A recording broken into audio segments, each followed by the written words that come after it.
How about my Ohio State Buckeyes traveling to take on the number 19th ranked team in the nation in the Illinois Fighting Illini? And for those of you that are watching these smaller previews, if you want to check out the top 25 that I utilize, that will be listed in the description.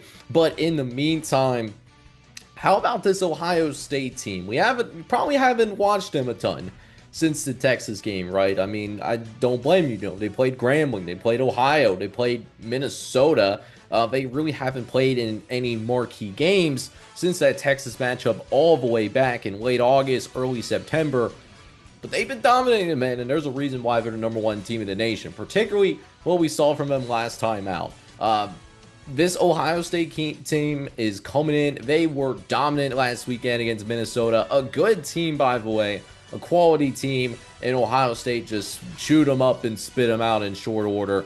42-3 was the final score. And Julian Sayin, the scary part is Julian Sayin is starting to find his footing. 23 for 27, over 300 yards passing, 3 touchdown passes as well.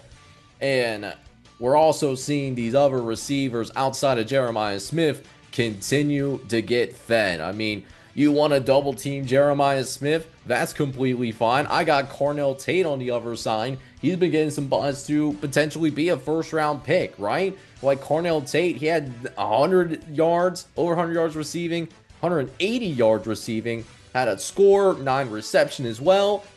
But that's not even the biggest strength of this team, guys. This defense has been suffocating. You know, we talked about that red zone defense. Unquestionably, the best red zone defense in the entire country right now. They have not given up a single red zone touchdown the entire season. And that also dates back to last year as well. It's just, that is something that they take pride in terms of making sure that you're at best settling for field goals instead of getting touchdowns, which, you know, leads me to really the underdog on the other side, right, in this Illinois squad. Now, I really want to give Illinois their flowers here in this particular preview, right, because, you know, last time we saw Illinois in a big-time matchup, it was against Indiana, and it was probably one of the more embarrassing games that we've seen any team play over the course of this entire year. You can argue Penn State against UCLA. You can argue UCLA playing against New Mexico. There's a fair share of these, you know, embarrassing losses for programs. But Illinois, give them all the credit in the world, because that was the type of game where they lost so bad that could have really spiraled out of control, and now they're looking up, and all of a sudden Illinois could really be struggling to make it to a bowl game, let alone their expectations of, you know, competing for an actual playoff spot. But they've turned it around. They got that last second field goal against USC. And then Purdue last week, they beat Purdue by a couple of possessions. Maybe not as close as what the score said. It was 40-21 at the end of the third quarter.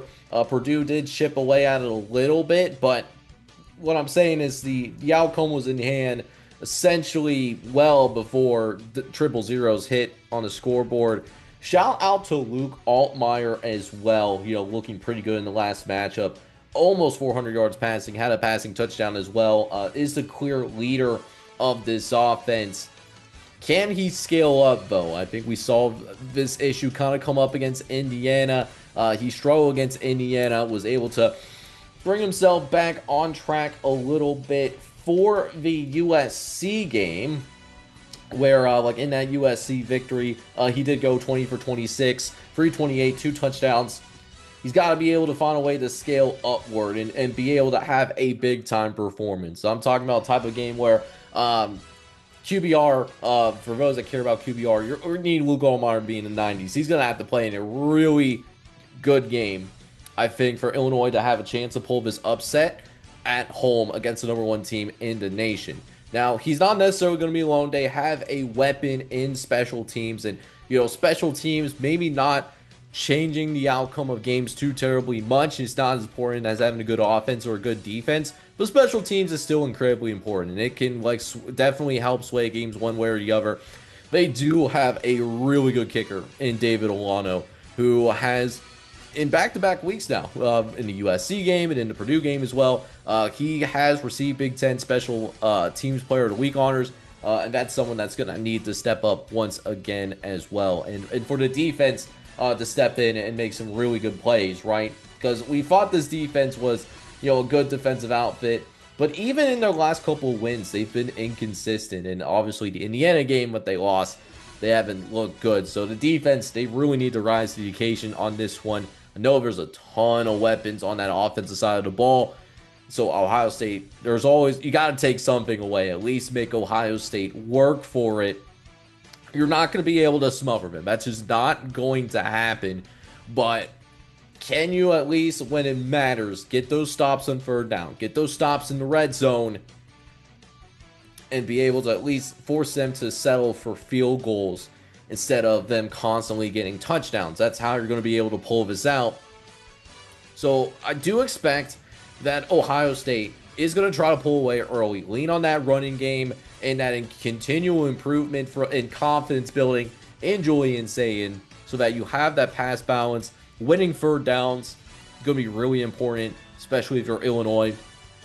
And it just really goes to show that if Illinois is going to win this game, they're going to need a mistake-free game. They need a clean game, as well as find ways to get explosive plays, because I think they're not the type of team that I think is going to be able to find consistent success in the red zone against this Ohio State defense. Nobody really has, right? So when we go ahead, I'm going to pull up the model here, let you know what the model thinks, right? So as of me recording this video, so FanDuel has Ohio State as a 2-touchdown favorite, but Illinois, interesting enough, is getting a little bit more love from our internal metrics. Illinois is only listed as a 12.5-point favorite. So I'm just really curious to see what my own model is thinking here, because I could see that my model is definitely a little bit higher than Illinois on the betting markets. But I still think about, in the back of my mind, what happened to them in the Indiana game. I know it was a few weeks ago, and maybe they did shrug that off, but I just can't get that out of my mind, what Indiana was able to do for them. And Ohio State not only is a better team than Indiana, I don't think that is a very controversial opinion at all, but at the same time, I think Ohio State, they may be the most complete team in college football right now. They have shown that they can win in multiple ways, whether it is getting in a rock fight with Texas, or if they need to win a shootout. They don't have to because their defense is really good, but if games turn into shootouts, their offense can score points at will if they need to. I think they prefer to have the more methodical drives, but they've shown that, hey, they can score in a heartbeat. So the defense, which was elite last year, it's somehow better, and the offense is now getting to a point where it can score at will. Like I said, they can win in multiple ways. I think Illinois is a proud football program. I think Brett Vermillion will do everything in his power to get this team ready to go, and Champaign is going to be rocking. That is going to be a really fun environment to watch on Big Ten like noon kickoff. But I just have a hard time just Illinois overcoming this Buckeye team with this with just how good this team is. I think it's going to be really hard to overcome, like, no matter how good the coaching is. Minnesota found this out the hard way, and Illinois is a better team than Minnesota. I think they'll put up a better fight than what Minnesota did last weekend. But I'm going to disagree with the model. I always thought that Ohio State was going to win this game. I really did.